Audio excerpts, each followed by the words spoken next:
Bonjour bien-aimés dans le Seigneur, que la grâce de Dieu et la paix inondent vos vies ce matin. Nous témoignons notre reconnaissance pour la grâce, la vie nouvelle et l'aide ultime du Saint-Esprit dans nos vies. Le Seigneur est merveilleux et nous avons trouvé grâce à ses yeux. Nous avons trouvé la paix en lui et nous avons trouvé la joie en son nom. Et ce matin, nous voulons le célébrer une fois de plus encore pour l'œuvre qu'il a bâtie pour nous. Ce matin, nous allons partager la parole de Dieu sur le thème « La liberté, marcher avec assurance ». Dans Galates, le chapitre 5, le verset 1, il est écrit « C'est pour la liberté que Christ nous a affranchis.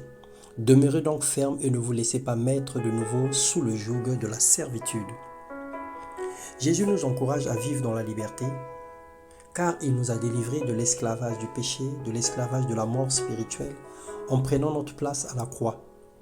Nous avons le pouvoir aujourd'hui de choisir et de décider, la capacité de dire oui ou de dire non aux propositions sataniques et aux pensées négatives. Nous avons un seul maître, le Seigneur Jésus-Christ. Plus rien ne peut contrôler nos vies ou motiver nos actions tant que nous sommes en Jésus-Christ.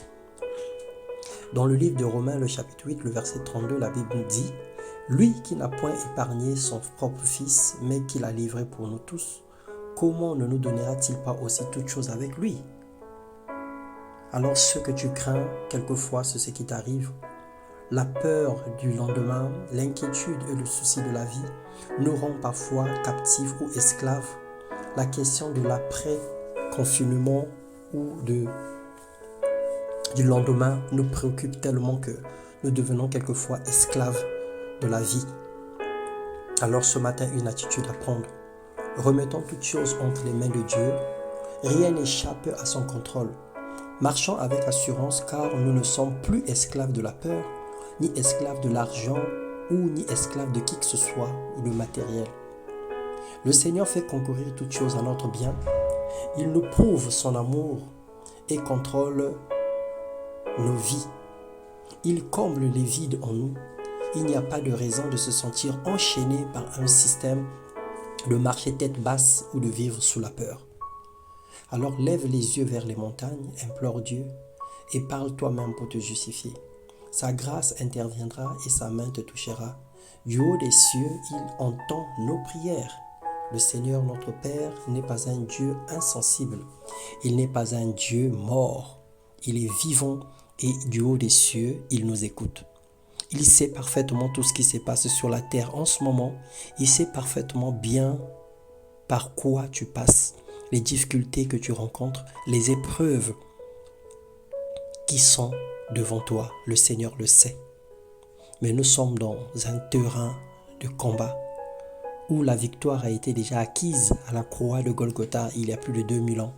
Alors il est simplement question que tu entres en possession de ton héritage, que tu entres en possession de ta victoire, que tu proclames ta liberté, que tu crois en celle-ci et que tu lèves les yeux comme un vainqueur.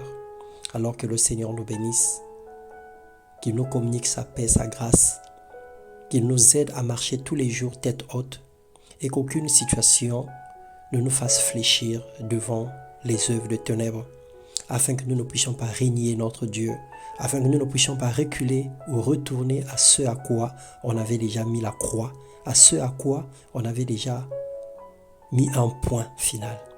Alors que le Seigneur te bénisse et te communique sa grâce dans le nom de Jésus. Soyez abondamment bénis au nom de Jésus. Amen.